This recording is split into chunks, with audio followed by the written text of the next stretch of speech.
Buenas noches. En primer lugar, agradecida de Dios porque de verdad que haya parecido bien estar aquí con ustedes compartiendo un tema que es bastante interesante y que estoy segura que todos vamos al final a aprender, tanto ustedes como yo. El día de hoy le voy a hablar sobre lo que es la enfermedad mental, pero primero, bueno, mi nombre es Carmen Milagros Castro Sedano, soy psiquiatra, egresada del Hospital Militar Dr. Carlos Arbelo en Venezuela, Caracas, y el día de hoy estaré hablando un poco sobre lo que es la enfermedad mental, su historia y un poquito más desarrollado en lo que son las clasificación de estas enfermedades. Para iniciar, es importante conocer un poquito sobre la historia de la psiquiatría. Esta surge en el siglo XIX, en una época bastante tardía con respecto a lo que son otras especialidades médicas. Es importante saber que esta se encarga del estudio, de la prevención, diagnóstico y tratamiento de lo que son los trastornos mentales y los trastornos de comportamiento. Pero es importante también tener claro al principio lo que es el concepto de salud mental, que es el bienestar emocional, psicológico y social que les va a permitir a las personas alcanzar sus objetivos. A mí siempre me gusta mencionar al principio en todo la parte social, porque la gran mayoría de las personas se sorprenden cuando yo les digo que hay un diagnóstico llamado soporte familiar inadecuado, según el CIE-10, que es un manual de clasificación de lo que son los trastornos mentales y los trastornos del comportamiento.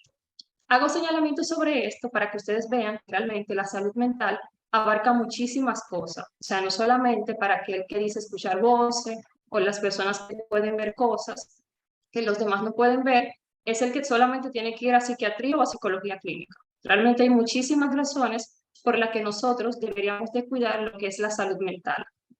Según la historia, se dice que en el siglo V y el siglo XIII las enfermedades mentales eran llamadas demonologías, porque se creían que eran por posesión de demonios. Sin embargo, la concepción primitiva establece que esto era considerado como castigo divino, impuesto por diferentes demonios, donde la razón de ser era porque estaban poseídos de impureza o porque habían cometido mucho pecado. Sin embargo, personajes de gran importancia para la época, como Santo Tomás de Aquino, Alberto el Grande, hicieron una relación, una distinción de lo que eran las enfermedades mentales y las enfermedades somáticas. Y ellos entendían que realmente eran cosas separadas, que la enfermedad mental era una enfermedad como tal, algo del cuerpo, y que debía ser tratado por la ciencia. La construcción social del estigma en psiquiatría ha estado ligado a lo que son muchísimos juicios, prejuicios, estigma, y esto de verdad que ha impactado de manera muy negativa a lo que es el enfermo mental y a su familia. También se dice en esa época que esto surgía porque ellos no comprendían bien qué estaban sucediendo, entonces se lo llevaban lo que eran a cundranderos, a brujos, sin embargo no veían mejoría. La revolución médica. Realmente esto se desarrolla por la civilización griega, por personajes ya importantes para la salud, como Hipócrates, que es el padre de la medicina, Platón. Ellos también entendieron un punto importante, hacer una historia clínica para yo poder llegar a un diagnóstico. Y vieron que había una relación significativa en lo que eran los trastornos mentales o del comportamiento con la parte orgánica. Es decir, la organicidad son secuelas de daños orgánicos que son producto de alguna afección de tipo cerebral y que trae como resultado la alteración de la conducta. Entonces, para yo como psiquiatra decir que una persona está cursando con una enfermedad mental como tal, tengo que ver que no haya una lesión a nivel cerebral. Entonces, por eso nosotros siempre descartamos la parte orgánica para llegar a lo psiquiátrico. Y eso lo hacemos a través de varios estudios complementarios que se pueden hacer lo que son los laboratorios, estudios de imagen, también se pueden hacer evaluaciones psicométricas o psicológicas, pero esta dos últimas casi siempre la hace el psicólogo clínico, o sea, los psiquiatras no manejamos esa parte. Entonces, luego que tenemos la parte psiquiátrica, que son afecciones que impactan el pensamiento y sentimiento, el estado de ánimo y el comportamiento. Pero esto es importante tenerlo claro. Primero descarto organicidad y luego ya hablo de un trastorno mental como, psiquiátrico.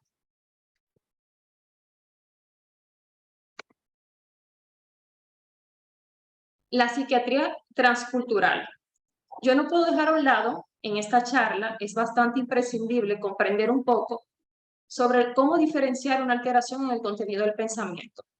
Esto, por ejemplo, de llamar las cosas normal o anormal, no se suele utilizar en psiquiatría, porque realmente el comportamiento normal es todo aquel que se desvía de la norma de cierta cultura. Lo que para mí puede ser normal, no necesariamente para el otro lo sea. Entonces, la cultura se va a definir como un conjunto de significados, de normas, de valores, de patrones o conductas compartidos por un grupo de personas. Entre estos valores se van a incluir lo que son las creencias religiosas. Esto va a influir muchísimo en el significado en que el paciente eh, vaya a tener con lo que son los síntomas, también va a influir en la relación médico-paciente y también en el sistema de atención como tal. Entonces, el profesional sanitario debe animar al paciente a describir los aspectos que conforman su identidad cultural, ya que esto no puede aumentar la eficacia del tratamiento, así como la vulnerabilidad que puede interferir en el progreso de este. Siempre en toda evaluación psiquiátrica completa tiene que ir la evaluación cultural. Eso es sumamente importante conocerlo. Y esta tiene algunas características que son muy básicas. La cultura se va a aprender, es algo que se puede transmitir de una generación a otra. Esta va a involucrar una serie de significados en los que las palabras, las conductas, lo que son los acontecimientos, también pueden incluir lo que son los símbolos, tienen un significado acorde para el grupo cultural. Se puede haber un cambio constantemente a través del tiempo, puede incluir unos patrones de componentes que van a ser muy subjetivos, objetivos por parte de la conducta humana. Por eso realmente la cultura desempeña un papel, un aspecto sumamente importante en lo que es la enfermedad mental. ¿Me están escuchando bien? Sí, muy bien. Ok, perfecto. Perfecto. La psicosis. Bueno, la psicosis es la pérdida de contacto con la realidad. Bueno, pero la Sociedad Americana de Psiquiatría, la APA, esta la define como trastorno mental importante que puede ser de origen orgánico o emocional, como le mencionaba al principio. Siempre la parte orgánica es importante para nosotros, en el cual la capacidad de una persona para poder pensar, para responder emocionalmente, para interpretar la realidad y conducirse de manera apropiada está suficientemente deteriorada como para inferir gravemente en la capacidad para satisfacer lo que son las demandas ordinarias de la vida. Cuando hay psicosis, realmente el juicio está interferido, o sea, la persona no tiene capacidad para tomar decisiones. Por eso es siempre importante cuando una persona tiene una psicosis, siempre acudir con un familiar. Se le va a dificultar a la persona cuando tiene una psicosis evaluar de forma objetiva y diferenciar de forma adecuada. Este fallo se va a deber a una presencia de alteración en el contenido del pensamiento que pueden ser por ideas delirantes, que más adelante se la voy a definir, o alteración en la sensopercepción, que son las alucinaciones, cuando escuchan cosas, alucinosis o ilusión, que son términos parecidos, pero son diferentes, que es ya cuando ellos reconocen exactamente que están escuchando algo que no es real, ahí podemos ya pensar en organicidad o ilusión, que distorsionan el objeto real. Hay 4 puntos bastante importantes, yo diría, para el abordaje clínico en lo que es en el proceso de psiquiatría, también en la psicología. Lo primero es la alianza terapéutica, o sea, construir una alianza terapéutica. Este es un vínculo único que se va a establecer en la terapia y sobre el que se basa siempre en la confianza. Es necesario para yo poder abordar el proceso de cambio en el que el paciente se encuentra inmerso. O sea, es sumamente importante de que haya un buen rapport, de que haya confianza, de que haya una buena relación entre el médico y el paciente. Lo segundo es realizar una historia clínica. A la hora de yo siempre evaluar a una persona en su primera sesión, que la mayoría se sorprende, yo siempre les pregunto sobre a qué religión pertenece y que me hable un poco sobre sus creencias. Ojo, esto yo no lo hago para juzgarlo, ni cuestionarlo, ni tiene que creer lo que yo creo, porque las creencias del terapeuta son del terapeuta. O sea, la sesión es algo exclusivamente del paciente. Un ejemplo, un paciente que tiene una creencia sobre los curanderos o los brujos, quizá en la primera entrevista yo no pregunte mucho sobre esto y a medida que vaya evaluando, me voy a encontrar quizá con ideas extrañas si yo soy una persona creyente de Dios. Entonces, cuando voy conociendo y me doy cuenta que eso es parte de su infancia, me voy a dar, o sea, me voy a dar cuenta realmente de que no estamos hablando de psicosis. O sea, no es una idea delirante, sino son ideas sobrevaloradas que es parte de su cultura. Y por eso no tengo que medicarla. Se hace una entrevista con el fin de obtener lo que son diagnósticos para llegar a un tratamiento, que el tratamiento puede ser tanto farmacológico como psicoterapéutico. Y siempre hay que tener presente en ese momento al familiar. Dentro de la historia clínica, yo diría que una de las cosas más complejas es el examen mental. O sea, yo poder diferenciar si hay una alteración en el contenido del pensamiento, poder diferenciar estas ideas delirantes a estas ideas sobrevaloradas. Entonces, las ideas delirantes se definen como creencias falsas y que son imposibles. Estas van a estar basadas en experiencias psíquicas que son muy complejas realmente, o sea, diferenciarlas. Se mantienen en el tiempo, no está acorde con la cultura del individuo, son intensas, son poco habituales, tienden a durar mucho tiempo. La persona tiende a defenderla con propiedad, la rechaza, se desestima, se desvaloriza totalmente. Casi, o sea, cuando la persona tiene idea delirante no se confronta, simplemente se le escucha porque realmente al final lo que puede hacer es una agitación psicomotriz o tornarse muy hostil. O sea, la única forma que se reduzcan es con tratamiento farmacológico. Entonces, parte de esa alteración del contenido del pensamiento, lo que se evalúa, que yo diría que no sería una alteración porque es parte de la cultura del individuo, son las ideas sobrevaloradas. Y están también la alteración en la sensopercepción, que es otro ítem del examen mental que va en parte del pensamiento. Que ahí entraría lo que son las alucinaciones, cuando suelen decir que ven cosas, escuchan cosas, o siente que lo están tocando, y a veces pueden tener alucinosis, que es cuando ya el paciente reconoce de que esas voces no son reales. Esto se puede dar más cuando hay alguna enfermedad médica o por consumo de sustancias. Ellos acuden de forma voluntaria y lo dicen así muy claro, o sea, doctor, yo entiendo de verdad que estoy escuchando cosas y eso no es real. O sea, que también puede pasar.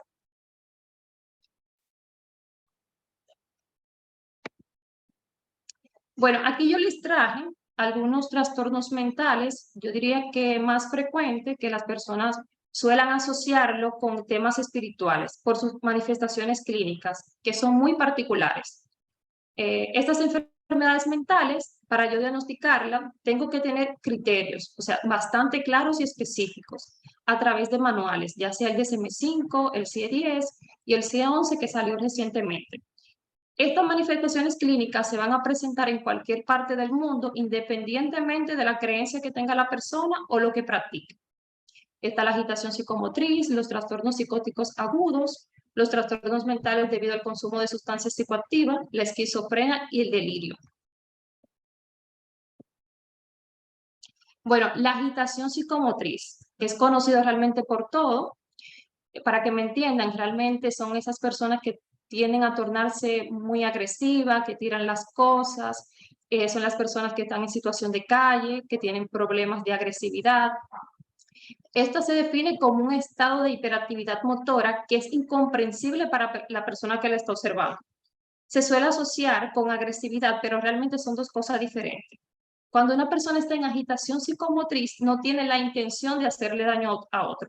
Realmente esto es cuestión de psicomotricidad y no tiene nada que ver con la impulsividad. O sea, no es algo que se va a proponer agresivo, a pesar de que reconoce a la persona que está al frente o a sus familiares, no es algo que se lo impone. Y se pueden dar por dos causas. Pueden ser orgánica o psiquiátrica. Una persona con traumatismo craneoencefálico puede hacer una agitación psicomotriz, una persona que tiene un tumor, que tiene una infección o que tiene un déficit de vitamina, puede llegar a tornarse con esta patología. Y están las causas psiquiátricas, que pueden ser los trastornos de personalidad, pacientes que tienen una crisis, o ya sea por esquizofrenia o trastorno bipolar, y los trastornos de ansiedad. Está el trastorno psicótico agudo. Este es un trastorno realmente que dura muy poco tiempo. Si pasa más de 2 semanas, ya tendríamos que cambiar el diagnóstico. Está caracterizado por síntomas que son agudos, por ideas delirantes, ya sabemos lo que son las ideas delirantes, alucinaciones, alteración en la sensopercepción. En este trastorno, la recuperación realmente es completa y esto se puede dar o asociar ya sea hasta por un estrés o un acontecimiento muy estresante. Entre las ideas delirantes que ellos pueden presentar son de persecución, ideas delirantes de grandeza, ideas delirantes de daño y perjuicio, y se reducen estas ideas con tratamiento psicofarmacológico. Y no hay realmente causa orgánica. O sea, esa parte también siempre se descarta. En la esquizofrenia, que realmente muchos la han escuchado y le tienen mucho miedo, pero bueno, realmente con tratamiento las personas tienden a ser muy funcional, no hay realmente por qué temer. La esquizofrenia se define como distorsiones a nivel del pensamiento y la percepción y se va a caracterizar por un afecto plano. Esto es muy característico de la esquizofrenia, o sea, cuando la persona la ve, realmente no le genera nada. O sea, no hay ni una alegría, ni una tristeza, eso es así como neutro. Y sus manifestaciones clínicas van a ser el eco, la inserción o robo o difusión del pensamiento. ¿Qué quiere dejar dicho esto? El eco, ellos sienten como que todo el mundo, el que está al lado, está escuchando sus pensamientos, siente que le están colocando los pensamientos en la cabeza, siente que le están robando todas sus ideas y tienden a tornarse muy hostil por esto. Tienen neologismos, se inventan muchas palabras, tienen un discurso muy coherente, es una de las características principales de ellos. Pero yo diría que lo más lo diferencia de todas las patologías es el afecto aplanado y que tiene una duración menos o más de un mes. Está el trastorno mental debido al consumo de sustancias psicoactivas. Esto realmente es bastante amplio, porque realmente va desde una intoxicación por alcohol hasta dependencia o abstinencia por múltiples sustancias, ya sean por cocaínas, por tabaco, hasta por café. Un ejemplo, en la intoxicación por alcohol y cocaína hay enrojecimiento facial, puede haber una marcha inestable, hay inyección conjuntival, hay agresividad, hay idea de grandeza y suele haber también exceso de energía. En el síndrome de abstinencia por tabaco hay un aumento de tos y el apetito, debilidad, ansiedad y dificultad para concentrarse.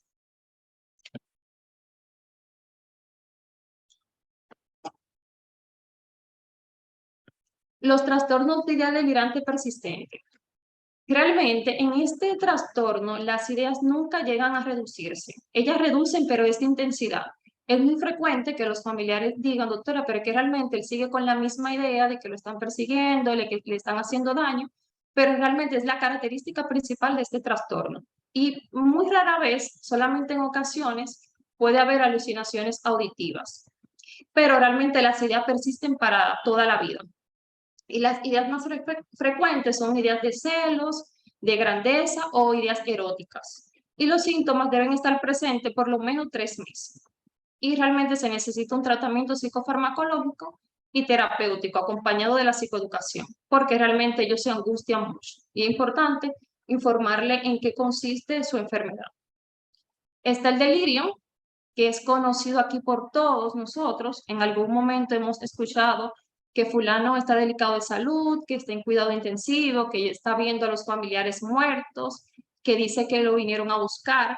Estos síntomas casi siempre se dan de repente, o sea, en la tarde-noche, en la puesta del sol, y la alteración es consecuencia de una afección médica, ya sea por un desequilibrio hidroelectrolítico, por alguna infección, ya sea por algún traumatismo.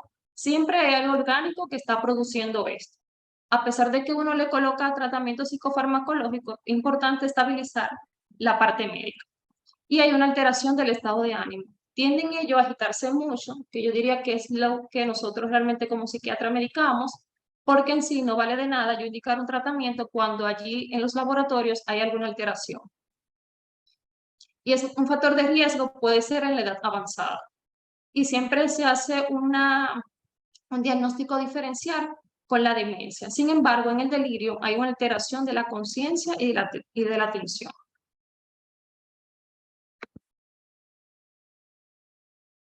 Y bueno, ya para finalizar con mi parte, quiero dejarlos con esta frase de Sigmund Freud, donde él dice que si entendiéramos completamente las razones del comportamiento de otras personas, todo tendría sentido.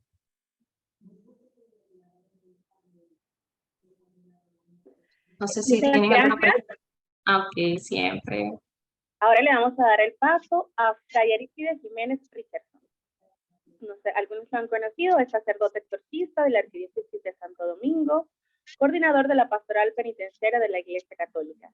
fundador de la Fraternidad Mercedaria del Santísimo Sacramento, de los centros de atención postpenitenciarios, Casas del Redentor y de una serie de iniciativas relacionadas. Es además capellán general de prisiones, entre otras funciones. Bienvenido, Fray.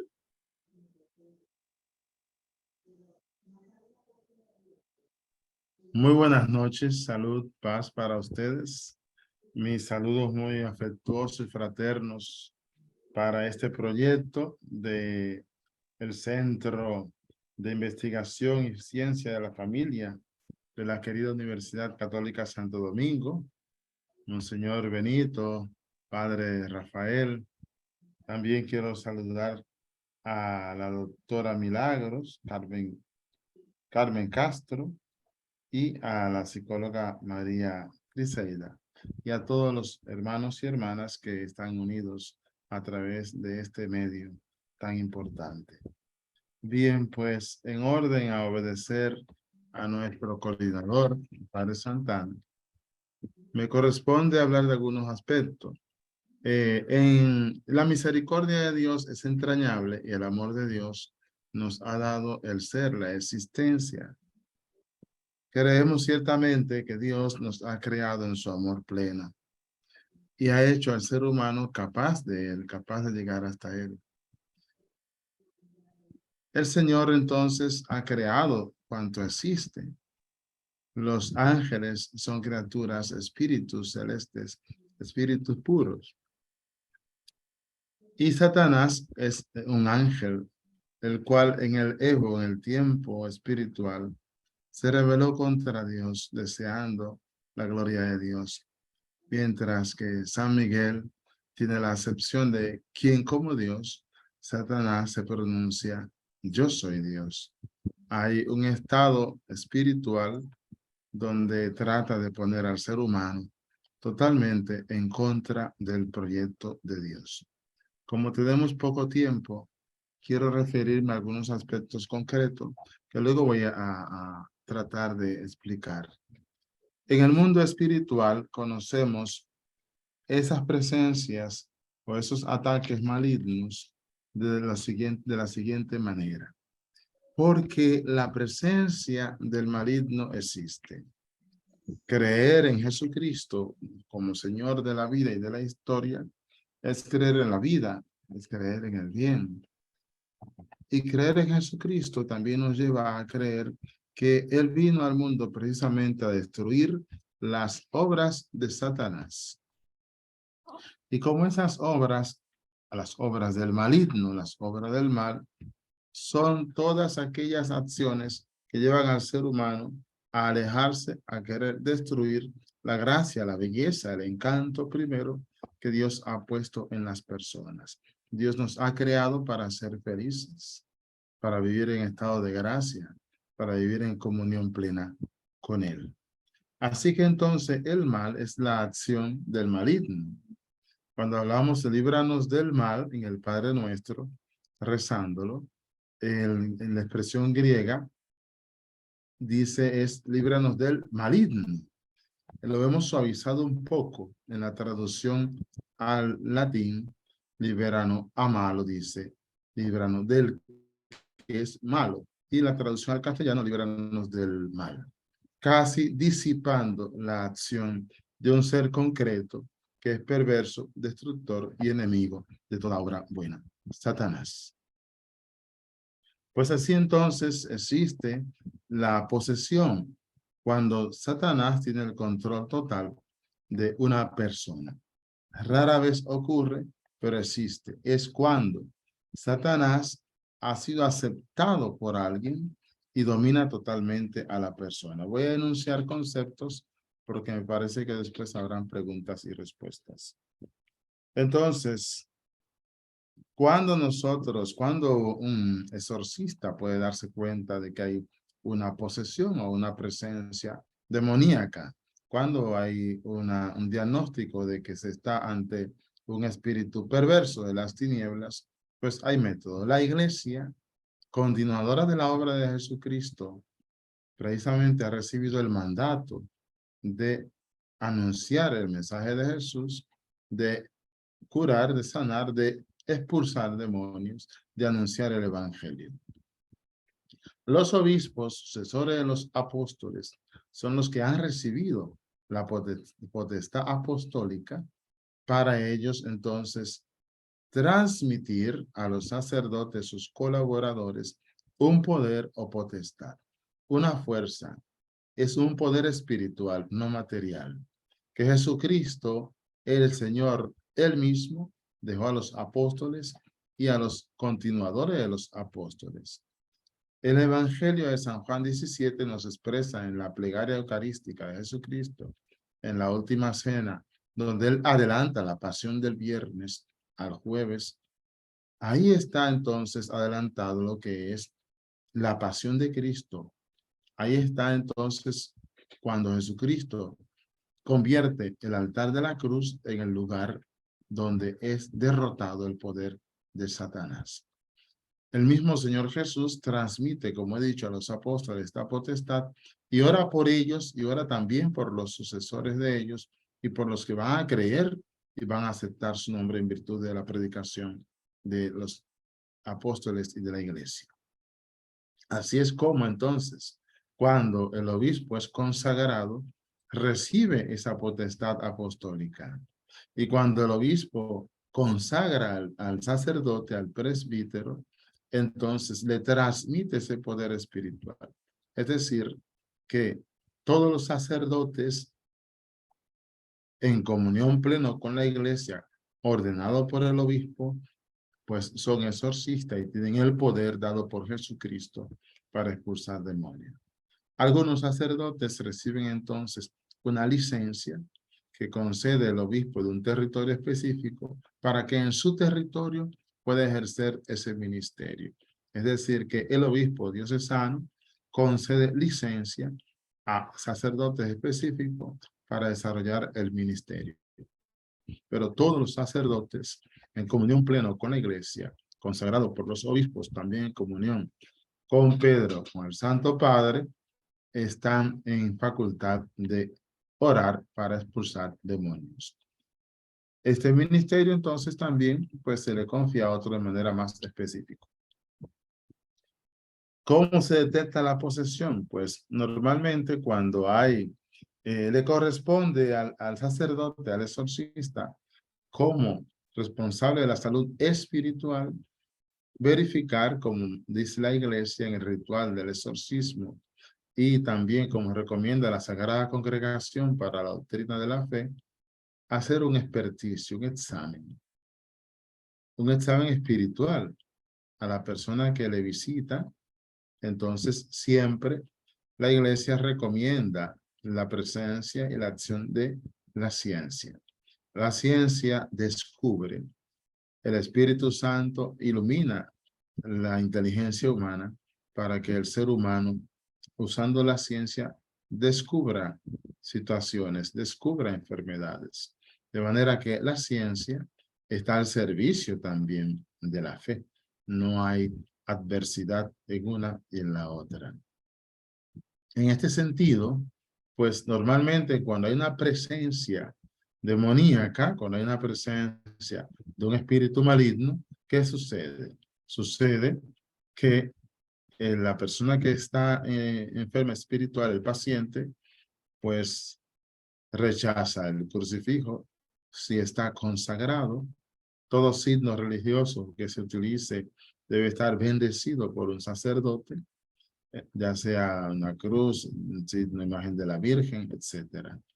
Rechaza la cruz, el crucifijo, cuando hay una patología mental, cuando se trata de una persona enferma mental, es indiferente a mirar el crucifijo, es indiferente a que el sacerdote ore sobre esa persona imponiendo las manos, es indiferente a que el agua exorcizada, bendecida y exorcizada, que son cosas diferentes, pues a que se le coloque agua exorcizada, es indiferente a tantas cosas sagradas.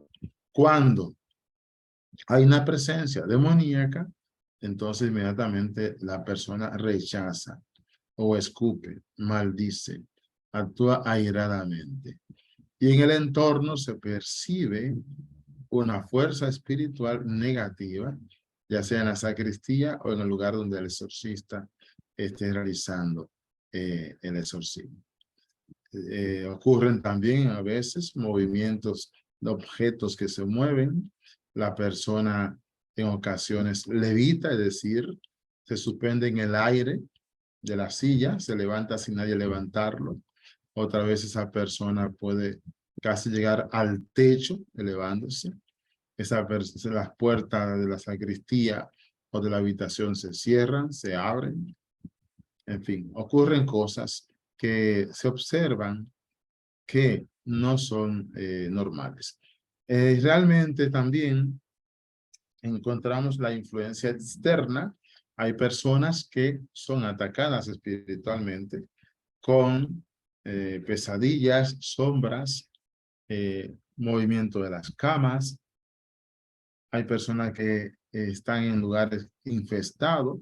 La infestación es cuando Satanás, los espíritus inmundos o las almas perdidas se apoderan de una casa, de una finca, de un vehículo, de un territorio. La posesión satánica sobre un ser humano es difícil porque exige la voluntad de la persona. La infestación de una casa, de un lugar o territorio es fácil. De una calle, de una esquina, de una finca, es más fácil que los espíritus habiten en un lugar. Una casa habitada espiritualmente, demoníacamente, pues entonces exige necesariamente la oración, la celebración de Eucaristías, misas en latín, y exige un largo proceso de tratamiento espiritual. También la persona, si la persona está poseída, pues entonces también a veces la posesión requiere hasta de años de tratamiento espiritual para que se pueda liberar la persona. El maleficio es entonces cuando una persona directamente envía un mal a otro utilizando a un mago, un sacerdote satánico, una sacerdotisa satánica, un hechicero, un vudú, en fin, alguien que se dedica a hacer pactos, ser instrumento entre Satanás y los seres humanos. La influencia interna, entonces, cuando la persona experimenta dentro de su cuerpo, de su estómago, de su cabeza, movimientos, situaciones extrañas, por medio de la cual, pues, vértigo, dolores de cabeza, y que al mismo tiempo, subrayo esto, luego de acudir a los médicos, luego de acudir a los expertos en salud somática, salud mental, pues no hay respuesta. El médico de salud, salud mental o de salud somática, no remite al exorcista, igual que el exorcista no remite al médico de salud mental, porque debe haber un respeto y una independencia entre unos y otros. Cuando el exorcista constata, por ejemplo, yo he atendido un caso de una persona que dice que en todos los bombillos hay demonios. Evidentemente que esta persona, aún orándole, se percibe que tiene una situación de salud mental. Pues en este caso, esa persona no puede tratarse como un problema espiritual, sino que tiene que ser atendido por profesionales de la salud mental. Hay otras personas, por ejemplo, que dicen que en todas las sillas de la capilla, pues hay espíritus sentados que le pullan. Entonces, luego de conversar, de analizar la situación, pues se refiere a la persona, no, tu asunto, tu problema no es espiritual, debe de consultar otra instancia. Es un respeto para que la persona y la familia comprendan que debe de ir a salud mental. Lo mismo entonces, tengo casos de amigas psiquiatras que le dicen a algunas personas, la ciencia no tiene respuesta para tu situación, no encontramos problemas realmente científicos en tu situación, consulta otra instancia. También tengo médicos que me llaman y me dicen, bueno, Ya nosotros llegamos hasta donde nos tocaba. Lo que hay en ese paciente ya es asunto suyo. O sea que la presencia de espíritus, de criaturas angélicas, perversas y caídas es una realidad. La ciencia da una respuesta de acuerdo a aquello que diagnostica, encuentra y conoce. Hay entonces un espacio en el que ya no se conoce. Entonces debe ser esa persona atendida en otra instancia. Y para eso está el exorcista, para eso está el sacerdote, que es el experto en salud espiritual. Hay personas expertas en salud mental. Pues entonces cada uno en su ámbito debe de trabajar y debe de servir a la colectividad. Doy unos datos estadísticos, por ejemplo, sobre atenciones espirituales de algunos de los años anteriores, para indicar cómo la mayoría de los casos de personas atendidas, pues no son problemas espirituales. Las personas muchas veces en el grupo de oración, los hermanos le dicen, tú tienes que verte a un exorcista, pero ¿quién diagnosticó eso? En la enseñanza de el padre Gabriel Amor, el gran exorcista del Vaticano, que exorcizó más de 85,000 personas, y la Asociación Internacional de Exorcistas, siempre se prevé que, y el mismo catecismo de la Iglesia Católica aconseja la oración sobre la persona perturbada espiritualmente. Y el manual del exorcista recomienda que la persona sea atendida luego de un experticio de salud mental para verificar que esa persona pueda ser atendida y acompañada en un proceso diferente, que no sea el traumático dolor de cabeza de sentirse que tiene dentro un demonio, porque a veces no tiene dentro un demonio, sino la gente es que le entra el demonio. Cuando le dicen al grupo de oración, le dicen a la comunidad, vete al exorcista que tú estás mal. A veces no está mal esa persona. Pero eso, ¿cuándo se verifica si hay una presencia espiritual maligna o si hay una situación de salud mental? Solamente en el encuentro. En el encuentro. Y dice el padre Gabriel Amor, hasta que la mano del exorcista no se coloca sobre la cabeza de la persona, no se verifica porque no hay una reacción contundente, ya que Satanás se esconde. Puedo decirle que en el año 2018, por ejemplo, en la oficina recibimos 333 visitantes buscando ayuda espiritual. 262 eran mujeres, 71 eran hombres. 53 personas de las cuales fueron atendidas y los demás mujeres y hombres. Es decir, menos de un 25% en el año 2018 recibieron exorcismo. Luego, en el año 2019, nos encontramos con que recibimos 567 visitantes y de estos 590 personas recibieron atención exorcizada. 68 eran mujeres, 22 hombres. También menos de un 25%. En el año 2020, el año de la pandemia, entonces ahí pues recibimos, ya con el encierro que había, unas 191 personas, 160 eran mujeres y los demás hombres. Fueron atendidos menos de un 20% para exorcismo. No siempre entonces el exorcismo es sanación.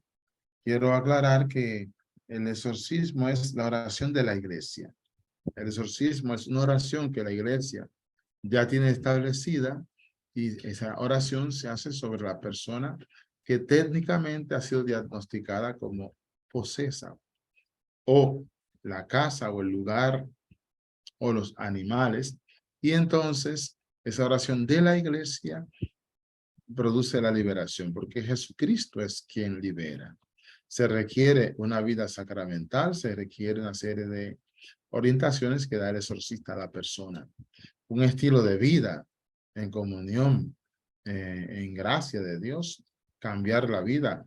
Los sacramentos nos ayudan, nos fortalecen para nosotros vivir plenamente en la gracia de Dios.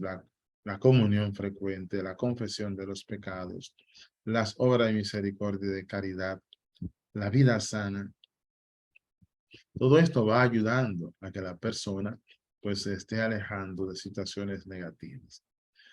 Hay personas que entonces recurren frecuentemente a la hechicería, a la brujería, a la quiromancia, al tarot, al esoterismo, al vudú, al espiritismo, y entonces en esas andanzas es que se infestan, se contaminan, se infestan las casas, tienen altares en sus casas, tienen signos espirituales malignos o reciben personas que están dedicadas a esas andanzas espirituales negativas, y obviamente entonces sus casas son infestadas, son contaminadas sus vidas. La vida espiritual tiene unas exigencias, y esas exigencias están dadas en el Evangelio de Jesucristo. Una vida en Cristo es una vida en austeridad, es una vida en caridad, es una vida en servicio.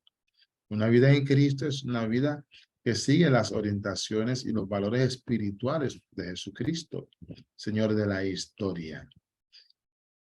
Actualmente, pues, se dan muchos casos de contaminaciones, se dan muchos. ¿Por qué? Porque la madre y el padre casi no están en la casa. La sociedad ha sacado a los padres de la casa. Tienen que los dos producir para mantener el hogar. Los niños entonces están en otras instancias atendidos y están ocupados todo el día en el celular, en la tablet. Y cuando están en la casa, entonces los muchachos están fuera de la casa porque están en la internet y apenas se le ve en el hogar. Y obviamente, en lugar de los padres tener tiempo para transmitir valores espirituales y familiares, pues los muchachos están siendo educados por las redes sociales. Están siendo formados en una cultura y una identidad espiritual que les lleva a caer en las trampas de la reflexión satánica. No le hagas caso a Dios, Dios no existe, Dios te quiere oprimir y controlar.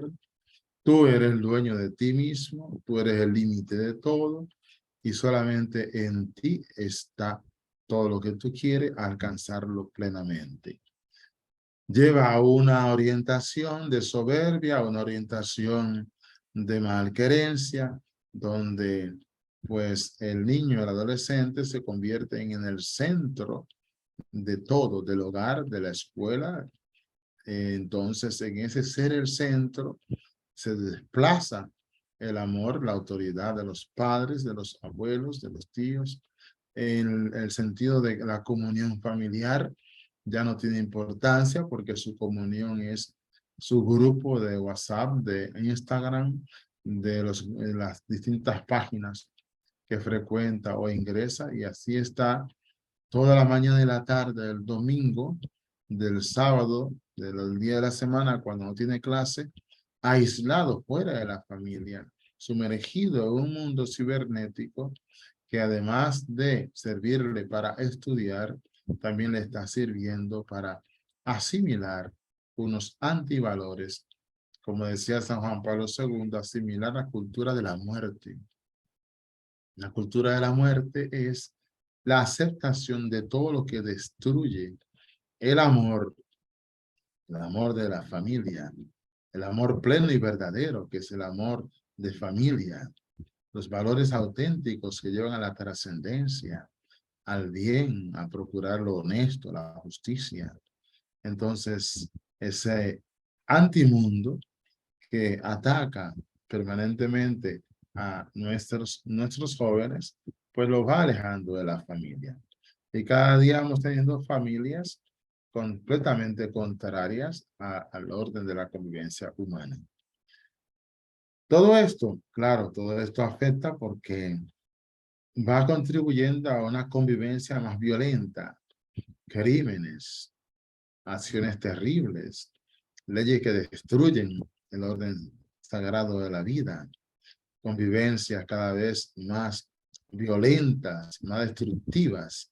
De aquí que entonces la sociedad va haciéndose de leyes normativas antivida, antihumana, completamente. Y sí es una influencia satánica, sí es una influencia. Jesucristo nos dijo, el que no recoge conmigo desparrama, el que no construye destruye, el que no aporta al bien, al desarrollo humano integral del ser humano, lo está destruyendo. Y todo lo que contribuye a destruir al ser humano no viene de Dios, viene del maligno, como nos enseña precisamente el Evangelio.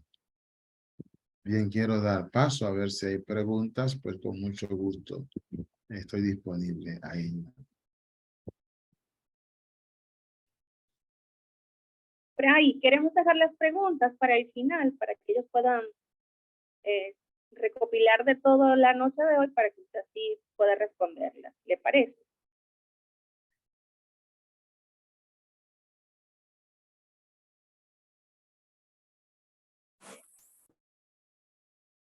Ahora le vamos a dar paso para continuar con el webinar de la noche de hoy a la licenciada María Criseida Candelaria. Ella es psicóloga clínica con un máster en terapia familiar y de parejas y formada en el duelo. Adelante, licenciada. Buenas noches. Buenas noches para todos. Feliz de estar aquí en esta noche con ustedes, saludando a cada uno de los exponentes y a cada uno de los presentes. En esta noche, pues voy a aprender de cada uno de mis colegas y compañeros, pero también de cada uno de los presentes que están aquí. Y espero en Dios que sea un aprendizaje significativo. La conexión está inestable porque ha caído bastante agua. Veo que me estoy como frizando hace rato, por eso fue que apagué la cámara. Pero vamos a ver qué Dios nos permite. Bien, este tema de la psicología y la psiquiatría y la espiritualidad es muy complejo, muy amplio, pero también muy bonito, porque nos permite descubrir, redescubrir y aprender de una manera muy hermosa en lo que son los procesos mentales y espirituales. Bien, la psicología ha dado una evolución significativa desde inicio. Recuerdo que en el 2003 exclusivamente no se encontraba especialmente como una historia abierta o centros específicamente de psicología que te pudieran dar una atención porque no había como evolucionado. Estaba como en stop. Existía, pero no tan avanzada como hoy en día. Ya el 2013 en adelante, pues la psicología dio una revolución. Voy a saltar ciertos puntos porque la doctora Carmen lo expuso muy bien. Y eso nos dio paso a los psicólogos a formarnos, a aprender ciertas culturas también, lo que tenemos las oportunidades de estudiar en el extranjero y también comparar nuestra cultura aquí dominicana, que nuestra cultura dominicana tiene por tradición cultural muchas creencias y mitología, que eso afecta en gran medida lo que es la salud mental, cuando no se sabe definir bien qué es un proceso mental y qué es una situación espiritual, como dijo el padre. Déjenme apagar esto. ¿Me escuchan bien? Sí, muy bien, licenciada. Sí, perfecto, perfecto. Entonces, Aristóteles, le voy a comentar esto, decía que las emociones estaban situadas en el corazón. Hoy día sabemos, gracias al descubrimiento, que son en el cerebro que se encuentran. En la filosofía tradicional se utilizaban con un único concepto para referirse a los procesos mentales, que conllevaban emociones, cogniciones y metapropósitos, como las dimensiones espirituales. Ese concepto era el alma, pero hoy, gracias a Dios y a la psicología, pues los procesos mentales tienen sus categorías descriptivas claramente establecidas que permiten mejor comprensión al estudio de la misma. Y qué bueno. Como decía al inicio, en los años que han ocurrido, hay muchos mitos. Por ejemplo, el conocimiento científico se ha descubierto entre un sinnúmero de mitos o falsedades, en algunos de los cuales hoy se han promovido la industria de las redes sociales, popular, Instagram, Facebook, Twitter, WhatsApp, de aplanar o difundir una psicología no científica, sino como la popular, como yo le llamo. Y se confunden erróneamente, como decía bien el padre, cuando no estamos en casa, los padres, cuando los hijos no tienen un ejemplo a seguir o una guía, tanto espiritual como puede ser de la iglesia, como puede ser un familiar, etcétera, o como puede ser el padre o la madre, pero cuando ninguno de los 4 factores aparecen, pues entonces nos podemos confundir en muchas cosas. Nuestro sentido común aquí en República Dominicana es muy poderoso, se emplea con facilidad. Este suele estar muy divorciado de lo que llamamos la psicología científica. Nuestro sentido común se compone de 4 dimensiones. Son los pensamientos, corazonadas e impresiones e intuiciones. Sin embargo, la ciencia psicológica va en ruta muy diferente, sobre todo porque el sentido común suele estar frecuentemente condicionado y comprometido a los egos, narrativas sociales y culturales, que el padre habló excelente. Me quedé aquí escuchando porque me llamó la atención tanto como él lo definió, como lo definió la doctora, que por años se han repetido mitos que se expresan en nuestro sentido común. Algunas tradiciones en el pasado, para aumentar la influencia de la psicología popular o mito psicológico, eran la demonología, como lo describe la doctora, las creencias a los procesos mentales, que era el resultado de posesiones demoníacas, entre otras. La cronología fue un acopio de mitos que agruparon una serie de falacias sobre la explicación de la conducta humana, de personalidad o procesos mentales, como yo le llamo. Pero la misma consistió sobre estimar el papel que juegan ciertas estructuras en el cerebro, dándole explicación a la conducta.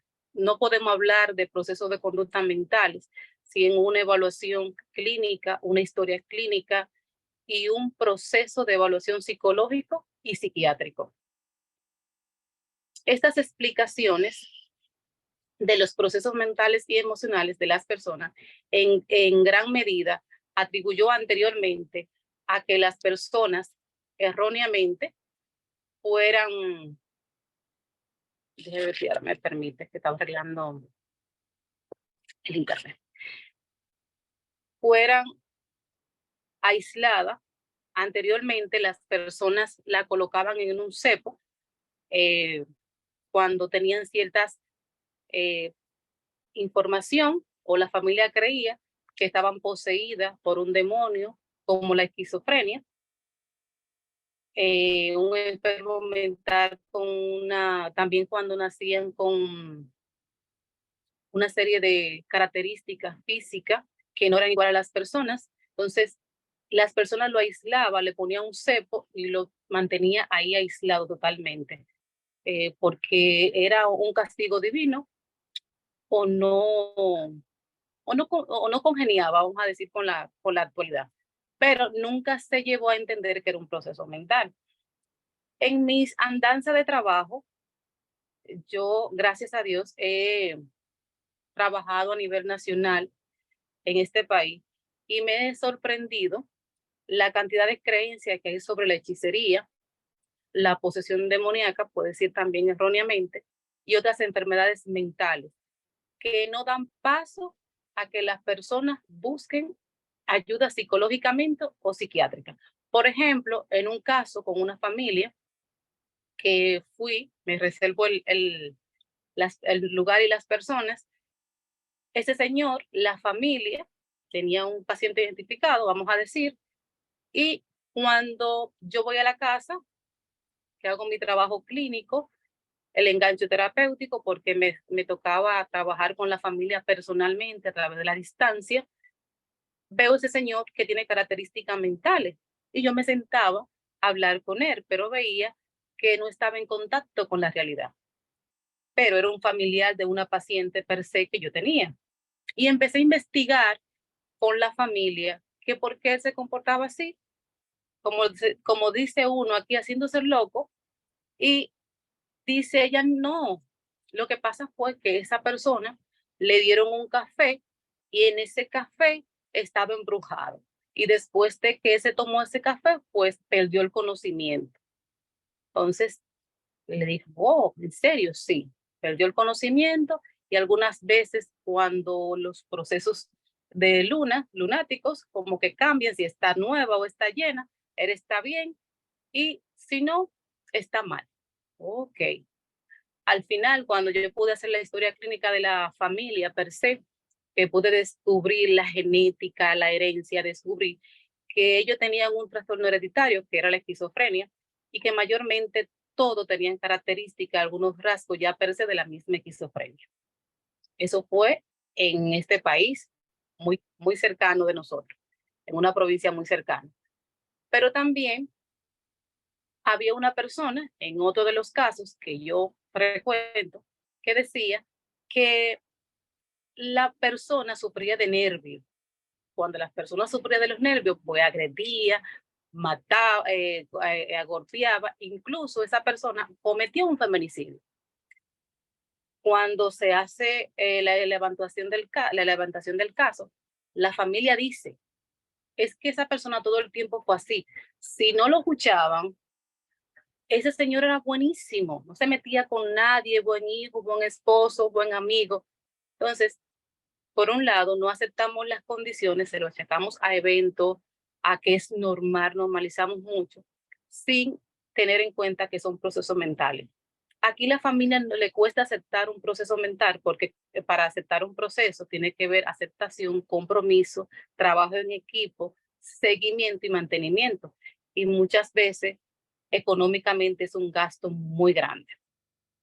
Las premisas parten de la teoría anteriores que han prevalecido por siglos en la psicología popular, que circulan en el comportamiento humano y científico, dando paso a múltiples de síntomas. Podemos decir que para yo poder saber si yo tengo un paciente que viene con una creencia, como dijo la doctora, yo siempre le pregunto, que es importante en la historia clínica hacer un buen enganche terapéutico, indagar bien sobre las creencias de la persona, puede ser en la primera entrevista como en la segunda entrevista, indagar antecedentes psiquiátricos de acuerdo a cómo ellos lo puedan expresar para saber qué tan en contacto está con la realidad, hacer una buena evaluación psicológica con las pruebas psicométricas, también con la proyectiva y la exploración familiar dentro de la misma consulta. Eso nos puede llevar hasta 3 o 4 sesiones porque el paciente también oculta muchas informaciones que al final nosotros tenemos que ir descubriendo. Se confunde mucho la tristeza profunda con el duelo o castigo. Por ejemplo, una persona que haya perdido un hijo o una hija en un accidente trágico puede decir, no en todos los términos, pero sí puede llegar a pensar que Dios lo está castigando, que es un castigo divino que se lo merecía. Esa persona puede entrar en una tristeza profunda, no buscar ayuda porque cree que Dios lo está castigando, cuando entra en una depresión por dolor prolongado. Entonces, esa persona confunde una situación de su salud mental y emocional por un castigo divino, porque Dios no castiga de esa manera. Y que por qué razón Dios tenía que castigarlo a la persona. Pensamiento confuso también puede ser falta de concentración, muchos lo atribuyen a los vértigos, a las migrañas, etcétera, o que no durmieron bien. Otros mitos pueden ser que he escuchado, la santería tienen sus altares colocados en su casa y donde le atribuyen que los santos no quieren que haga tal cosa, que los santos no quieren que salga, que los santos no quieren o que los santos están dirigiendo tales cosas. Entonces ya hay una irrealidad o una percepción errónea con la salud mental y la religión o la creencia de esa persona, mejor dicho. Pero para determinar ciertos síntomas emocionales que te están diciendo que es una situación de salud mental, es cuando tienes situaciones de sustancia, estrés postraumático, depresión, trastornos alimentarios, fallecimiento de un ser querido, una enfermedad, aislamiento de las amistades o las actividades, cansancio, pérdida de la energía, problema de sueño, desconexión de la realidad, delirio, paranoia, alucinaciones, incapacidad para afrontar problemas, estrés, violencia, incapacidad para sostener tu rabia, irritabilidad, enojado contigo, con el mundo, con lo que te rodea, problema para aprender a relacionarse con las situaciones y las personas y no saber encajar en la vida ni estar a gusto contigo mismo. Problema con el uso del alcohol, drogas, cambios importantes en los hábitos alimenticios, pérdida de peso, aumento de peso, problemas sexuales, cambio en el exceso de hostilidad, verbalización de enojo, pensamiento suicida, intento suicida. Ya te está diciendo a ti que hay una situación mental, que no puedes estar tranquilo, una ansiedad todo el tiempo, tienes que estar haciendo algo, estás acelerado, que escuchas voces frecuentemente. También en esas voces, ya que la doctora lo describió muy bien, muchas veces las personas, y esa parte lo entiende el padre mejor que yo, entienden que a la hora de la evaluación psicológica, tú le preguntas, ¿tú escuchas voces? Y me dicen, sí, yo escucho voces, pero ¿qué voz está escuchando? ¿No? Porque cuando yo estoy orando, yo escucho la voz de Dios. Y muchas veces esa voz de Dios me dice tal cosa. También se pueden confundir con un trastorno mental. Hay algunas veces que esas voces, de acuerdo a la creencia del paciente, es una esquizofrenia y no necesariamente sea el llamado de Dios, porque Dios no manda a matar, Dios no manda a hacer daño, ni auto tampoco lesionarse. Entonces ahí tenemos que tener también un poquito de cuidado. Preocupaciones excesivas como miedos excesivos, sentimientos intensos, culpa, merecedor, creerse merecedor de que todo lo malo que está pasando, de todo lo malo que está viviendo, de que por qué a mí, ahora a mí, todos son esos aspectos emocionales que tiene que ver con la psicología. Y todo eso lo llevamos, lo podemos entender a través de las evaluaciones psicológicas, como bien dije anterior, y psiquiátrica, y una buena historia clínica. Es importante también conocer las creencias, de dónde viene la persona, cómo se crió la persona, cuáles fueron la familia, si es disfuncional, si es una familia nuclear, qué tipo de situación tuvo que atravesar, cuáles son los traumas o eventos estresantes que ha pasado esa persona o ese niño, cómo fue su infancia, si fue abusado, etcétera. Bien, le dije al inicio, la psicología ha evolucionado y la persona ya, más de un 80% puedo decir de la población dominicana ya está buscando ayuda psicológica. Gracias a Dios, aunque los suicidios anteriormente, en un estudio que leí hace mucho tiempo, se decía, no creo que no se llegó fue como algo empírico, que muchas veces los suicidios se atribuían a que las personas creían que Dios le estaba mandando a hacerse daño, porque ya su tiempo había caducado aquí en la tierra, pero realmente no es así. Ya cuando usted se autolesiona es una enfermedad psiquiátrica y que detona por ciertos eventos, pero siempre estuvo ahí. Como bien dije, aquí los dominicanos, por así decir, normalizamos mucho los patrones inadecuados de las personas.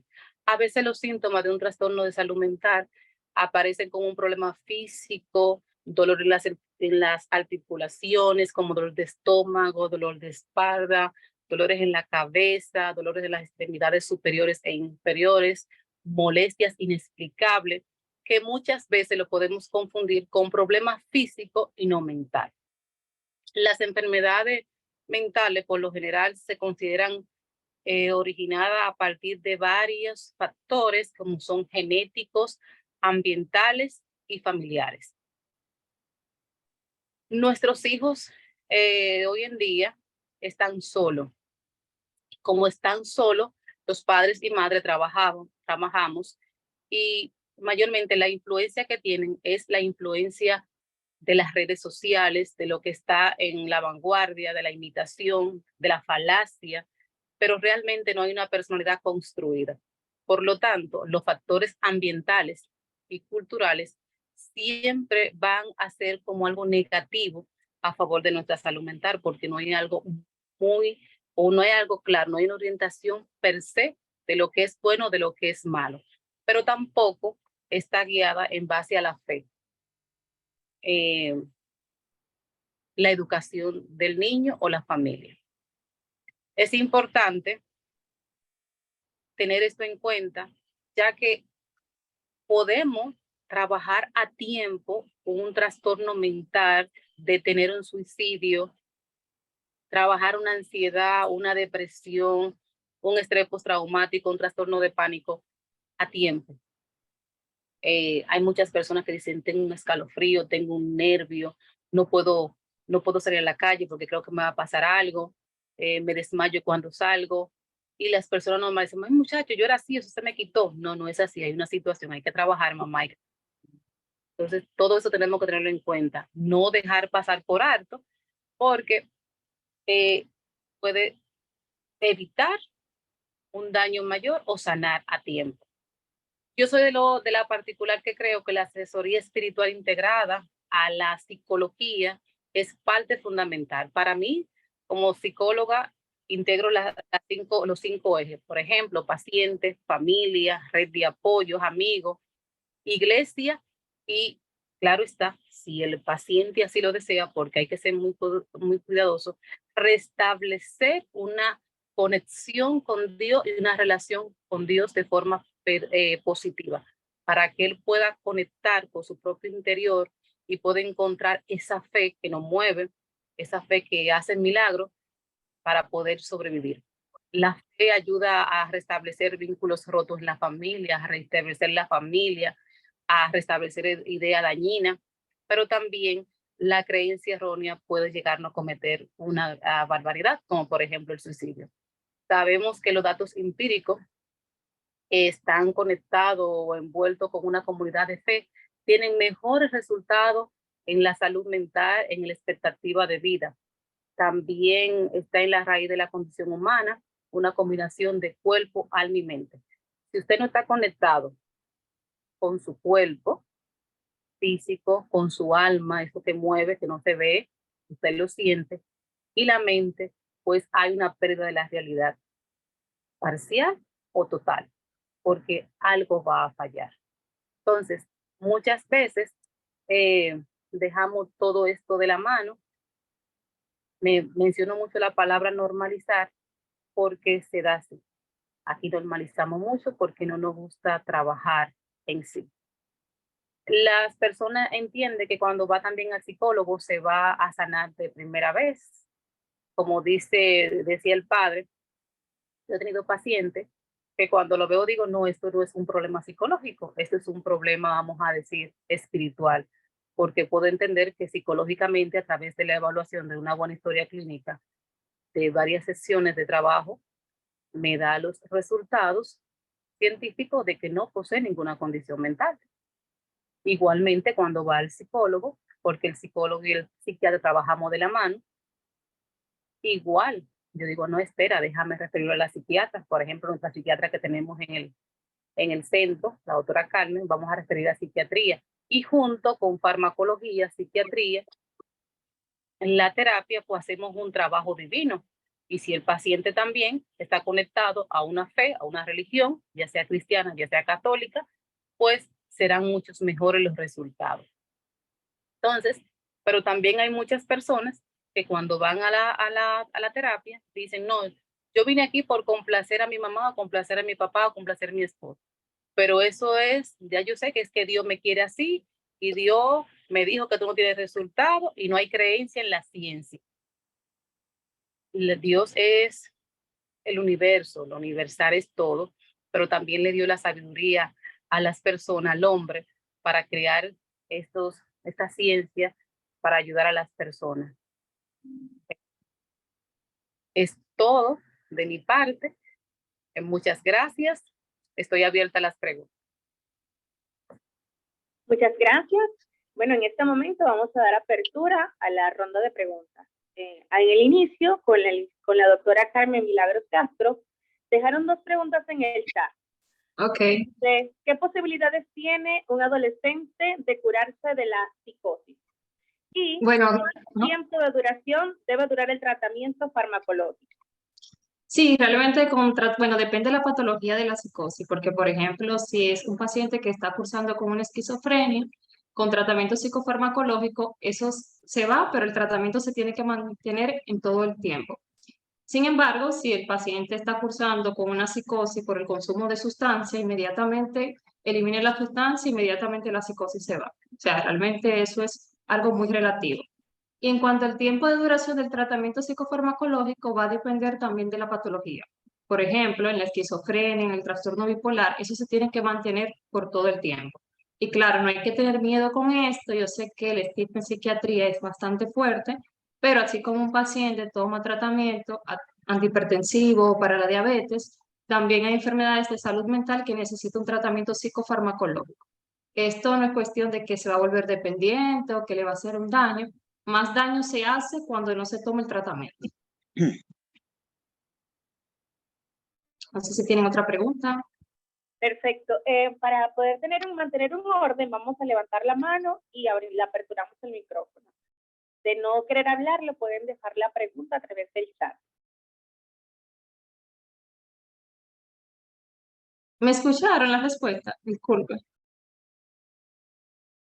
Sí, se escuchó, gracias. Ah, ok, perfecto.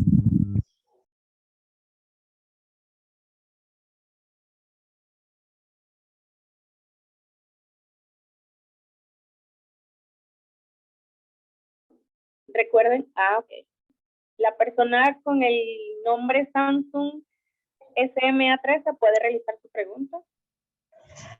Hola, buenas noches, ¿me escuchan? Sí, muy bien. Excelente. Mi pregunta es para Fray Arístides. Mi nombre es Rosa Peña. Quería que por favor, si podía, nos ampliara un poquito sobre algunos elementos que pudieran ser contaminantes para las personas y que se utilizan de manera incluso en la población cristiana por desconocimiento, como el yoga, y esas, vamos a decir, ideas quizás que han venido de otros países, el yoga, el Halloween, y que han ido como calando en la población dominicana de alguna forma. Que ampliara un poquito en esa parte, que pudieran ser como elementos que en algún momento pudieran ser contaminantes para nuestra vida espiritual. Bien, gracias, cómo no. En el Evangelio, nuestro Señor Jesucristo nos enseña cómo la plenitud de la vida está en la intimidad con Él. Nuestra fe es cristocéntrica. Precisamente tenemos el auxilio de los sacramentos. El sacramento de la confesión o penitencia es un acto de sanación espiritual. Es una terapia de sanidad interior, al tiempo que es una recepción de la gracia divina.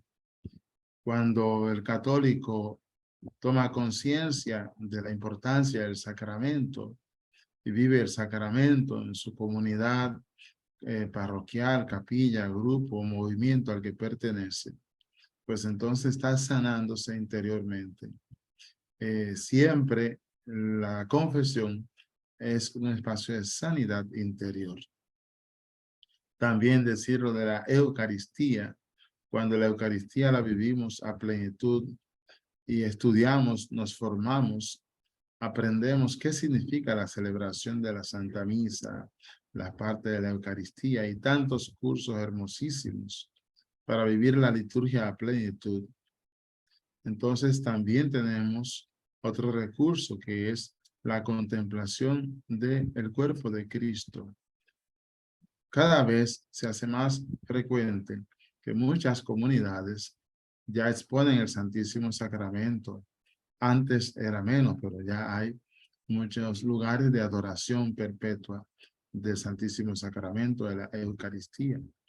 Pues estar por convicción contemplando a Jesús Eucaristía, solamente contemplando y dejando que sea el alma la que hable con el Señor, elevando el alma hacia Dios, no la boca, ni la imaginación, ni estar soñando con florecillas y cosas raras, pero dejar que tu alma se encuentre con el alma divina, leyendo el Evangelio, las Sagradas Escrituras, el Evangelio de San Marcos, el Evangelio de San Mateo, Lucas, y contemplar en silencio ante el Santísimo Sacramento, la palabra de Dios. Todos estos recursos espirituales que tiene nuestra fe son necesarios y suficientes para una persona encontrar paz interior. Siempre que invoques la fuerza del Espíritu Santo, Jesucristo no se hace esperar y Él te envía al Consolador. El problema está cuando nosotros comenzamos a hacer mezclas esotéricas orientales de técnicas que no van a fin con nuestra esencia de vida espiritual. Comenzamos diciendo que no es nada grave porque es un simple ejercicio. Es un simple ejercicio que tiene detrás una doctrina. Es un ejercicio que tiene detrás una disciplina mística espiritual que no va en consonancia ni en armonía con el cristianismo. Jesucristo nos enseña a que Él es el camino, Él es la verdad, Él es la vida. Y cuando en tu comunidad parroquial o en tu movimiento apostólico o grupo de oración o entidad católica a la que perteneces, vives plenamente tu fe ahí, te encuentras con una realización plena que te produce sanidad mental. Siempre las perturbaciones espirituales traen consigo después consecuencias mentales. Toda perturbación espiritual trae un desencaje mental. La salud mental es fundamental. La salud espiritual debemos de preservarla.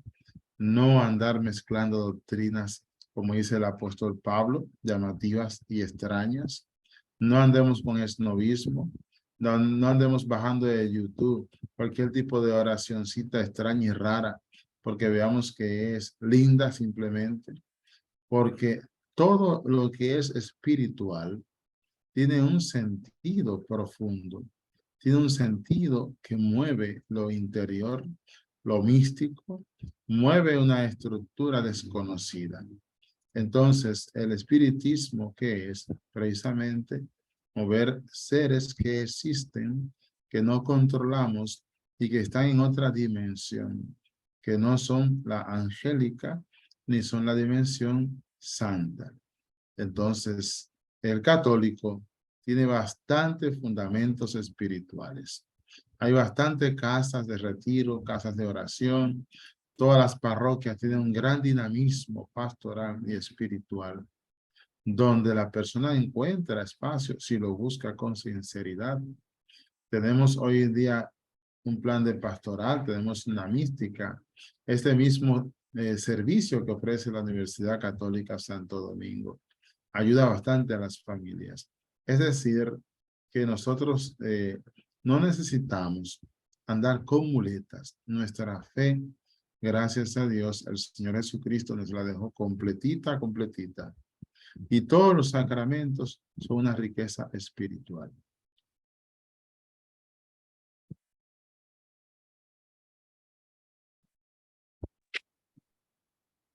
Seguimos con la siguiente pregunta.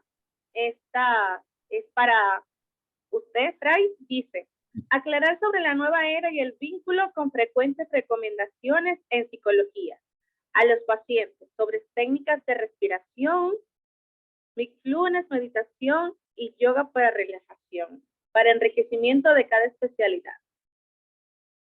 Me parece que el profesional de la salud mental pues debe circunscribirse a su campo específico, ya que no he visto nunca que un exorcista se ponga a dar terapias psiquiátricas a un paciente, sino que más bien deja al paciente en la libertad o muchas veces le pregunta, ¿usted está recibiendo atención de salud mental?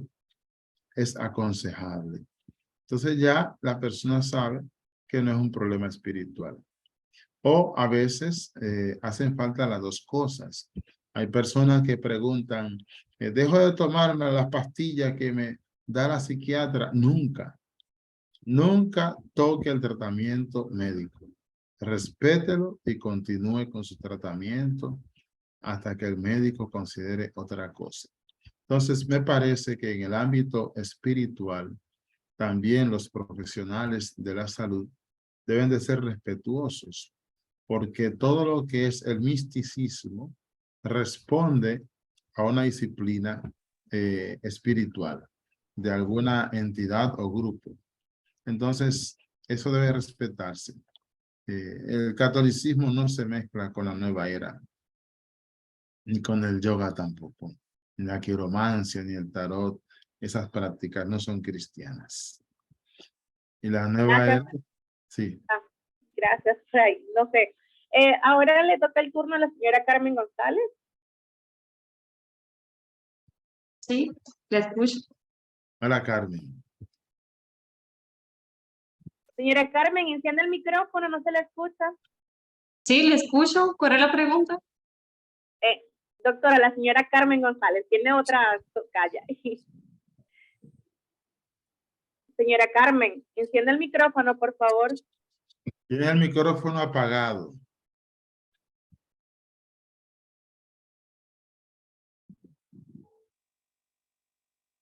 Ok, para ir adelantando, mientras la señora Carmen enciende el micrófono, la siguiente pregunta creo que es para la psiquiatra Carmen Castro. En este caso dice, ¿las personas con esquizofrenia pueden trabajar con una persona normal? Sí, claro, o sea, de verdad que ellos son muy funcionales, claro, eso va a depender si ya hay algún deterioro cognitivo, si no tiene un soporte familiar adecuado, eso depende de algunos factores, pero sí, o sea, puede hacer su vida normal con el tratamiento psicofarmacológico y terapéutico, porque aquí es importante, aparte de que se tome el tratamiento, que tenga psicoeducación en cuanto a su enfermedad, que sea consciente de cuando va a entrar a una crisis, que sea consciente de que cuando no se toma el tratamiento va a escuchar voces, va a ver cosas. Pero sí, claro, sí puede ser funcional. Claro, hay trabajos que no es recomendable, si hay mucho estrés puede desencadenar una crisis, entonces lo más favorable es que sea un tratamiento que le produzca placer, que sea cómodo, que no sea todo el día completo, por el tema del sueño. Perfecto. La siguiente pregunta dice, yo tengo una hija adolescente que tiene un problema y es que ella arremete contra su papá por la forma de él hablar, que a ella le molesta. Le habla bajito y modulado y a ella eso la pone enfadada y hasta violenta. ¿Qué podemos hacer con ella? ¿Esto es una enfermedad psiquiátrica? Bueno. Doctora, No, el micrófono. Ok, disculpe. No necesariamente vamos a hablar de primer momento una enfermedad psiquiátrica. Como yo le mencionaba, hay que descartar la parte orgánica. Sería bueno que acudiera a pediatría, que le hagan una evaluación general, conversar con el padre, a ver cómo le habla, conversar con ella, porque en la etapa de la adolescencia a veces es un poco complejo. Pero no de primer momento pensar en enfermedad psiquiátrica. Primero descartar toda organicidad con una evaluación con pediatría. Y luego, si no aparece nada, luego de estudios complementarios, que se le haga electroencefalograma o resonancia y todo esté bien, entonces vamos a psicología. Si no remite con proceso psicoterapéutico, entonces vamos ya a psiquiatría. Muchas gracias. La siguiente pregunta, no sé, licenciada Candelaria, dice, un paciente que fue diagnosticado por un psiquiatra con esquizofrenia y tiene ya 2 años en tratamiento con clozapina, pero durante la enfermedad adquirió como válidas creencias oscuras no cristianas. Pregunto, ¿podría recuperar su fe? ¿Se ha alejado mucho de Dios aunque no es violento ni ha dañado a nadie, solo a sí mismo. A veces se golpea a sí mismo y una vez intentó cortarse con un cuchillo. ¿Cuál es la misericordia de Dios para estas personas? ¿Se puede salvar su alma? Sí. Fray Arístide, yo creo que le toca. ¿Para quién es la... ok. Bueno, primero, siempre una persona de fe está en condiciones para servir a cualquier enfermo, porque el ser cristiano precisamente lleva a transmitir el amor de Dios. Y tenemos en todas las comunidades, movimientos apostólicos, muchos católicos que están haciendo un servicio en pastoral de salud, sea cual sea. O sea, la fe, el amor cristiano, te capacita para servir, para ser tolerante con el enfermo, para tener paciencia. En casos como esos, siempre hay que diagnosticar o descartar la patología de la enfermedad mental. Hay que saber cuál es la opinión de los peritos en salud mental. Y no descartar también, pues, orar con esta persona, acogerla con afecto, afecto cristiano, acompañar a su familia en la oración. Si hay una reacción que rechaza todo lo que es espiritual, incluso hay una evaluación que se hace y es que se coloca dentro de un sobre o una cajita una oración, un signo religioso consagrado, exorcizado. Y si el paciente tiene una presencia espiritual maligna, una presencia demoníaca, satánica, dice al exorcista inmediatamente, saca eso que colocaste en la caja, que eso me quema la mano. Un paciente mental no va a expresarse de esa manera sin saber lo que hay dentro de una cajita, una caja que se le entrega cerrada. Ahí dentro hay tal cosa, sácalo de ahí, ¿tú crees que me vas a engañar? O sea, hay una serie de técnicas que usa el exorcista para verificar si la persona que le han llevado tiene un problema de salud mental o un problema espiritual. De todos modos, insisto, siempre la presencia maligna, la perturbación espiritual, como es perturbación y es todo problema espiritual, toda maldad espiritual, toda presencia satánica, demoníaca, siempre perturba, quita la paz, quita la alegría y todo lo que perturba al ser humano le trae trastornos mentales, necesita salud mental. De manera que siempre debemos estar abiertos a buscar la salud mental y dejarnos acompañar de los profesionales de salud mental. Fray, para usted mismo, ¿qué características se deben cumplir para una persona que sea candidato de exorcismo? ¿Cómo determina el sacerdote que la ayuda que debe recibir la persona sea clínica o espiritual? Perdón, que sea candidato. De exorcismo. Bueno, primero... le repito, ¿qué características se deben cumplir para que una persona sea candidato de exorcismo? ¿Cómo determina el sacerdote que la ayuda que debe recibir la persona sea clínica o espiritual? Bueno, primero, como dije, el exorcista, el sacerdote exorcista, tiene una serie de herramientas que da la iglesia. La iglesia hace una serie de recomendaciones al sacerdote. Recomendaciones que debe hacer antes. O sea que es como cuando una persona llega a una sala de emergencia, a una clínica, no se le puede meter a cirugía. Tiene que haber un estudio, un diagnóstico. Entonces, también espiritualmente hay diagnósticos que se hacen.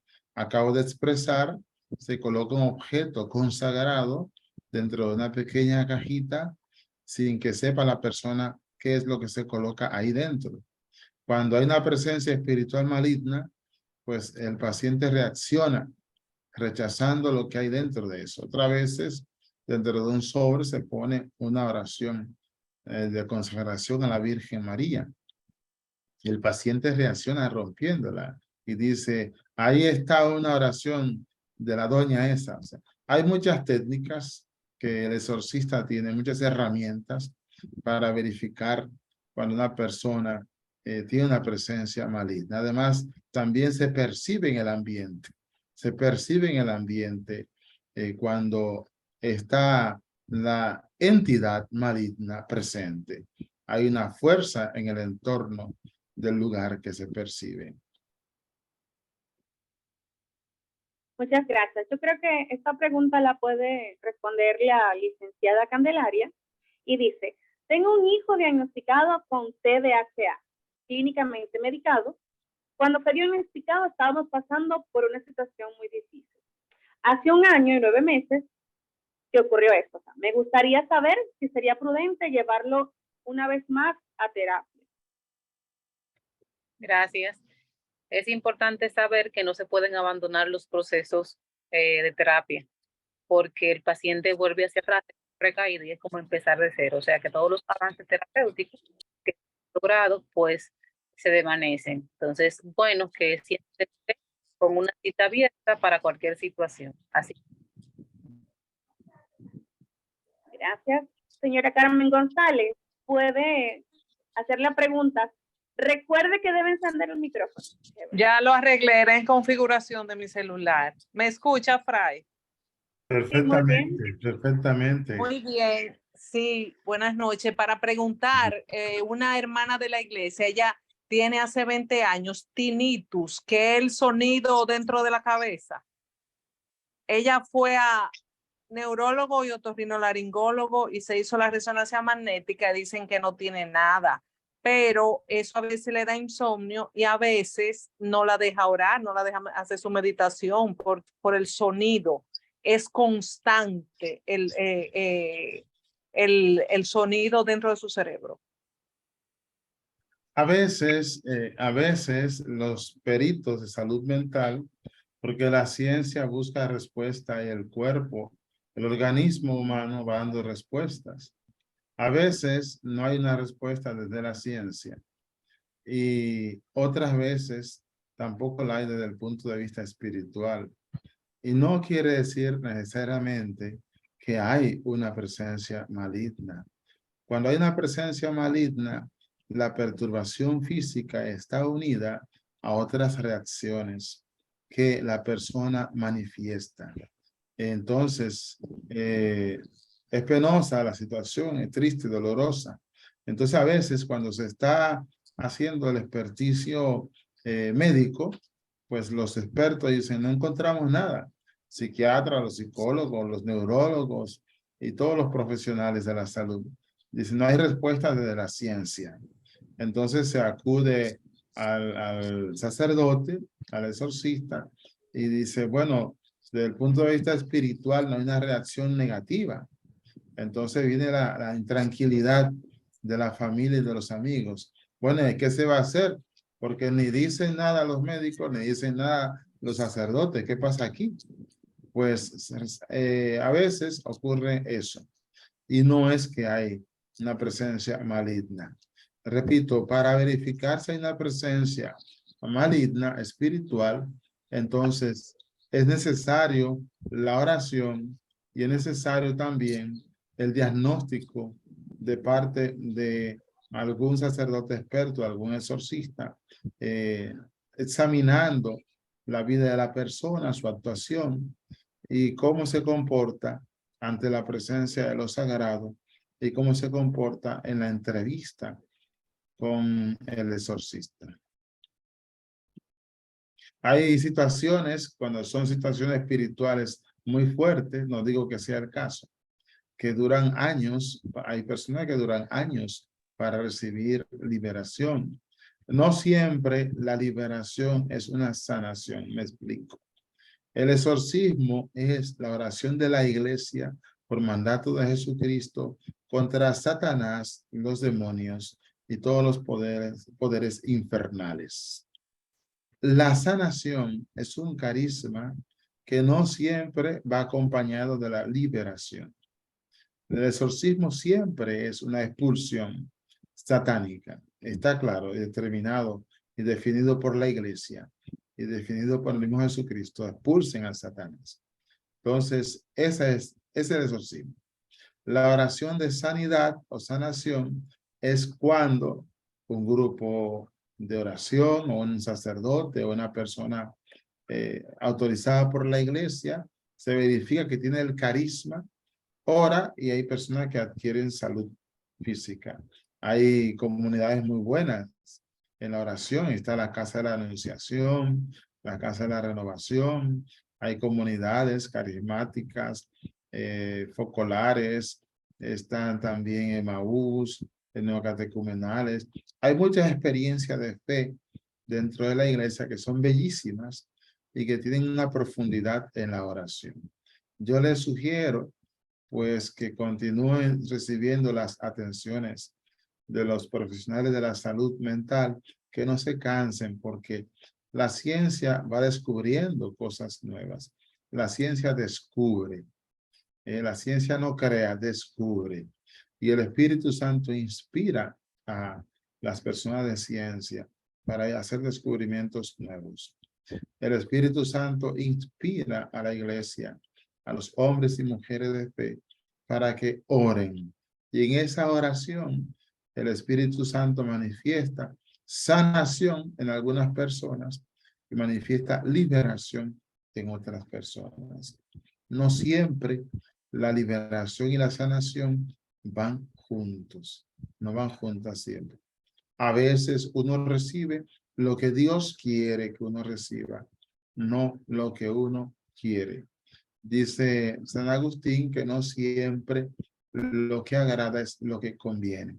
Tenemos que pedirle a Dios, concédeme lo que me conviene, Señor, según tu santa voluntad, para el crecimiento de la fe, edificación de la iglesia, salvación de las almas y salvación de mi alma. No me dé lo que me agrada siempre, sino lo que me conviene.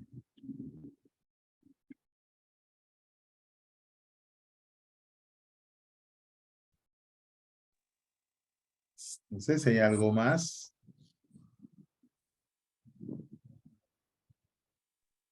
Sí, tengo una pregunta. ¿Quién es? Jacqueline. Sí, Jacqueline. Buenas noches, antes que todo. Buenas noches, Jacqueline.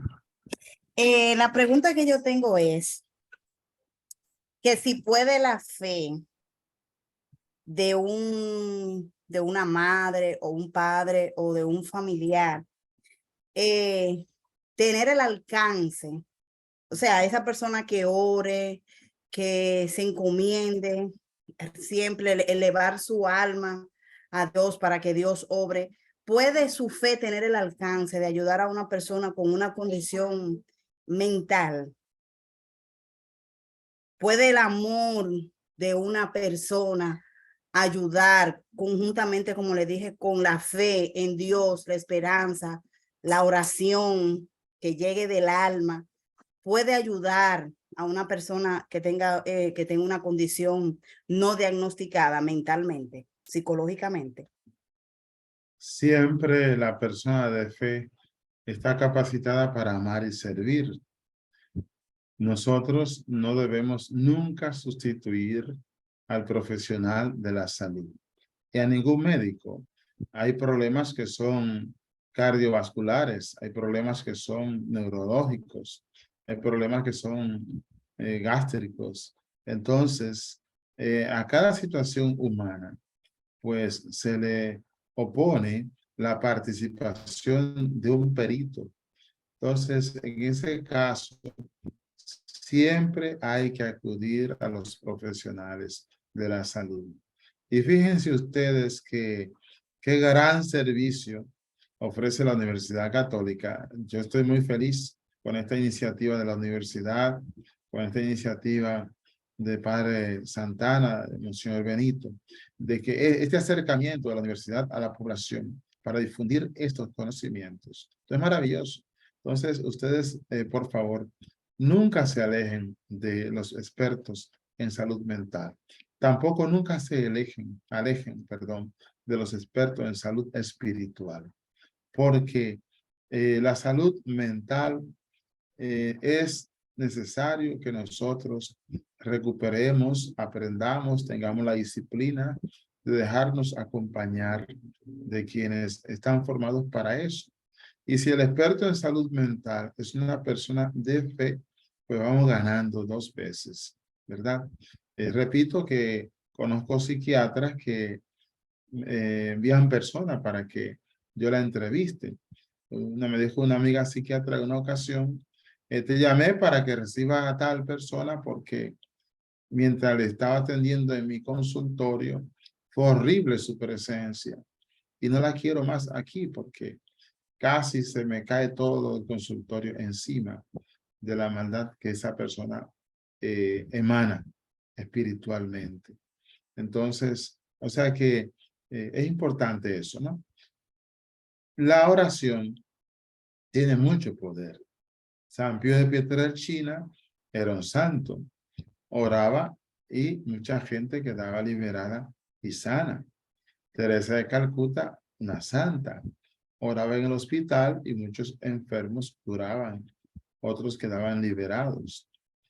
San Juan Pablo II, con tocar a algunas personas, hay testimonio de sanidad y liberación. Y entre nosotros, pues en la iglesia, hay mucha gente buena realmente en las comunidades, en los grupos, en los movimientos de piedad, de penitencia. Hay gente muy penitente que tiene mucha fuerza espiritual. Pues entonces siempre hay que pedirle a esos grupos de oración, a esas comunidades, a los movimientos apostólicos, a los párrocos al celebrar la misa. Anote una misa, por favor, por la salud de fulano de tal. Importante eso, anotar muchas misas por la salud de las personas. Todo eso es bueno. Todo lo noble, bueno y justo, todo lo que lleve al ser humano a tener paz, a ser feliz y a poder crecer integralmente. Tengámoslo en cuenta y no nos cansemos de hacer el bien. No nos cansemos de amar, de perdonar y de servir. No nos cansemos, porque Satanás lo que quiere es eso. Una comunidad cansada, una iglesia triste, gente aburrida, incapaces, pero no, con la fuerza de Jesucristo tenemos que seguir venciendo y vencer con unos valores trascendentes que lleguen al cielo. Así que no se desanimen por muy pesado que sea ese servicio. Los enfermos a veces de salud mental son una carga fuerte. Yo conozco familias que sufren mucho con sus enfermos, algunos esquizofrénicos. No se cansen, perseveren en el amor de Dios, perseveren. Muchas gracias. Por esta parte vamos a concluir con el ciclo de preguntas.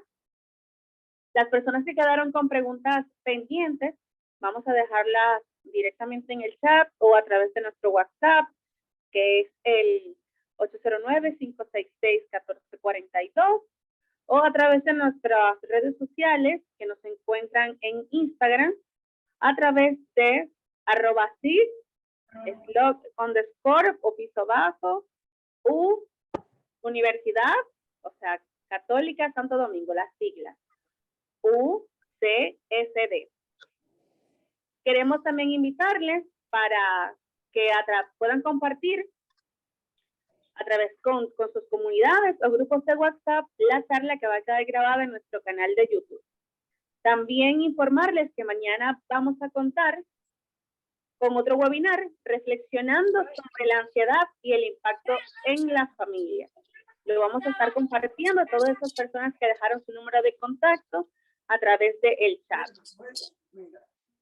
También próximamente vamos a tener un taller presencial o vivencial titulado Técnicas de ayuda de autocuidado, tiempo para mí.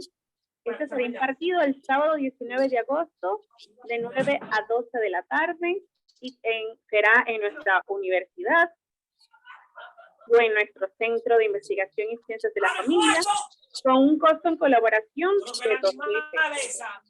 Ahora le vamos a dar el pase a nuestro párroco, Fray Rafael Santana Durán, para que nos dé la bendición.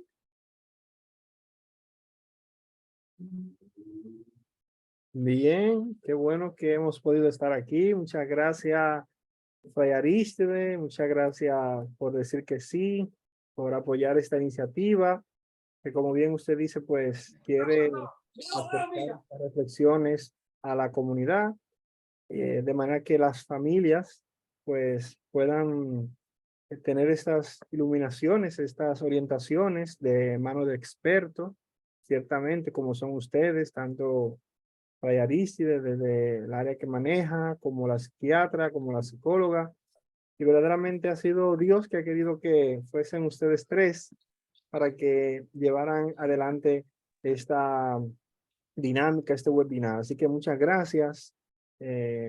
Esperamos que sea de mucho bien, como decía Zuleini, pues ojalá los que deseen puedan compartir la charla en YouTube. La vamos a tener en breve. Inmediatamente termine, pues será subida a nuestro canal de YouTube y después podrán compartirla con amistades que estén interesados en este tema. De este tema quisiéramos que más adelante podamos tener algún otro encuentro, ya ojalá que fuese presencial, de manera que podamos dialogar más de cerca y profundizar con expertos, con otros expertos también, y que podamos, tanto los que se dedican a la parte de la psicología o de la psiquiatría en salud mental, como de las personas que trabajan como asistentes de todo este proceso espiritual y que acompañan personas en grupos y demás, puedan animarse a participar. Ojalá que podamos quedar en contacto y así pueda llegarle a ustedes la información también. Así que muchas gracias nuevamente. Pedimos a Dios que bendiga a cada uno de ustedes. Todos quizás estamos en casa, de manera que podemos entrar en un feliz descanso. Así que muchas bendiciones y hasta Amén. la próxima. Muchas Muchas gracias. gracias. Bendiciones.